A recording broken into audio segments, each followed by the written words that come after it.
से तो विकसित भारत की तस्वीर है। विकसित भारत कैसा होने वाला है उसकी एक झलक है। तो दोस्तों, पिछले कुछ समय से लगातार भारत के अंदर इस बात की डिबेट चल रही है कि और हाईवेज और एयरपोर्ट्स भारत को रिक्वायर्ड है या नहीं है। वैसे तो ये बहस बिल्कुल व्यर्थ है, क्योंकि गवर्नमेंट इससे डेवलपमेंट से जोड़ती है, जो कि बहुत ज्यादा जरूरी है, देश की तरक्की के लिए अनिवार्य है। तो वहीं पर Oggy and the German cockroaches इस तर्क को रखते हैं कि डबल हाईवेज और एयरपोर्ट्स की क्या आवश्यकता है।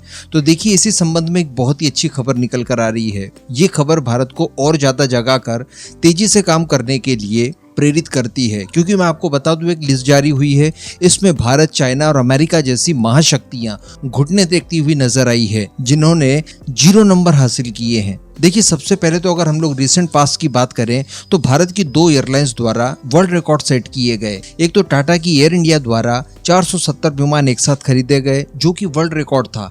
इससे पहले इतनी संख्या में विमान किसी भी अन्य एयरलाइंस द्वारा नहीं खरीदे गए एक साथ। अब इस वर्ल्ड रिकॉर्ड को कुछ ही महीने हुए थे कि भारत की ही एक दूसरी एयरलाइंस इंडिगो द्वारा 500 विमान खरीद लिए गए और अपने ही देश के इस रिकॉर्ड को पूरी तरह से तोड़ दिया गया। 500 प्लस विमान खरीदकर इन्होंने एक नया वर्ल्ड रिकॉर्ड सेट किया। इन सब के बावजूद स्काईट्रैक्स की तरफ से एक रेटिंग जारी की गई है वर्ष 2024 के लिए, जहां पर इन्होंने 2024 में दुनिया की टॉप एयरलाइंसेस कौन कौन सी है, वो किस पोजीशन पर आती है, इसकी एक लिस्ट जारी की है। आपको जानकर आश्चर्य होगा कि अमेरिका, जहां पर इतनी सारी एयरलाइंसेस है, इतना सारा काम उनका फैला हुआ है, या फिर चाइना को ले लीजिए, भारत को ले लीजिए, इन्हें स्थान तक नहीं मिला और 0 नंबर आए हैं। और अब अगर बात की जाए उन 10 एयरलाइंसेस की और उन 10 देशों की जिनकी एयरलाइंस द्वारा इस लिस्ट में जगह बनाई गई है, वो कुछ इस तरह की है। नंबर 1 पर आप देख पा रहे हैं कतर की कतर एयरवेज शामिल की गई है। नंबर 2 पर सिंगापुर एयरलाइंस है। नंबर 3 पर एमिरेट्स है, जो कि यूएई की है। इसके बाद नंबर 4 की बात की जाए तो जापान की ANA ऑल निप्पॉन एयरलाइंस को शामिल किया गया है। वहीं पर चौथे नंबर की बात की जाए तो चाइना ऑक्यूपाइड हांगकांग की कैथे पैसिफिक एयरलाइंस को शामिल किया गया है। वैसे ये चाइना की ही कही जा सकती है, लेकिन चूंकि ये रजिस्टर्ड चाइना ऑक्यूपाइड हांगकांग में है, इस वजह से चाइना का नाम इसके साथ नहीं जोड़ा जाता।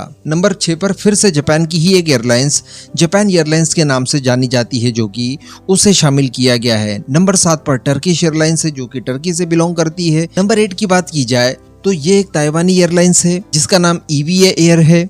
नंबर 9 की बात की जाए तो एयर फ्रांस है, फ्रांसीसी एयरलाइंस। और नंबर 10 की बात की जाए तो स्विट्जरलैंड की स्विस इंटरनेशनल एयरलाइंस को जगह मिली है। यानी भारत, अमेरिका, चाइना या अन्य किसी भी बड़ी देश की कोई एयरलाइंस उसमें जगह नहीं बना पाई है। तो अब आप समझ सकते हैं कि भारत जैसे देशों को और कितना ज्यादा काम करने की आवश्यकता है, क्योंकि संभवतः आने वाले 2-3 सालों में इस लिस्ट में चाइना और अमेरिका की तो कुछ एयरलाइंस शामिल हो सकती है। उनके पास पहले से ही बड़ा इंफ्रास्ट्रक्चर और बड़ी बड़ी एयरलाइंसेस मौजूद है, लेकिन भारत को अभी काफी प्रयास करने हैं, क्योंकि भारत शुरुआत से शुरू कर रहा है। हालांकि इनकी तरफ से एक और लिस्ट शामिल की गई है, जिसमें भारत की एक एयरलाइंस का नाम आ चुका है। इस लिस्ट को इन्होंने नाम दिया है मोस्ट अट्रैक्टिव एयरलाइंस, यानी दुनिया भर की ऐसी एयरलाइंसेस जो कि सबसे ज्यादा नंबर्स में ऑपरेट होती है और सबसे ज्यादा यात्रियों को एक जगह से दूसरी जगह पर छोड़ती है। और इसमें दबदबा अमेरिका का है। बताया जा रहा है कि पहले 4 नंबर पर अमेरिका की ही सारी एयरलाइंसेस आती है। और नंबर 5 की बात की जाए तो आयरलैंड की एक एयरलाइंस जिसका नाम रियान एयर है, उसका नंबर आता है। इसके बाद 6ठे नंबर पर चीन की एक एयरलाइंस जिसका नाम ईस्टर एयरलाइंस है, उसका नंबर आता है। 7वें नंबर पर भी चाइना की एक दूसरी एयरलाइंस है, जिसे चाइना सदर्न एयरलाइंस कहा जाता है, उसका नंबर आता है। लेकिन इसके बाद 8वें नंबर पर भारत की इंडिगो एयरलाइंस का नंबर आता है, और इंडिगो एयरलाइंस भारत की भी सबसे बड़ी एयरलाइंस है। बताया जाता है कि इंडिगो की रोजाना 1853 फ्लाइट्स ऑपरेट होती है। इसके बाद नंबर 9 पर टर्किश एयरलाइंस है, और नंबर 10 पर अगेन चाइना की एक एयरलाइंस जिसका नाम बीजिंग एयरलाइंस है, उसका नंबर आता है। तो अल्टीमेटली हमारी लाज तो बच गई, लेकिन वो हमारे लिए काफी नहीं है। जरूरत यह है कि इस समय भारत के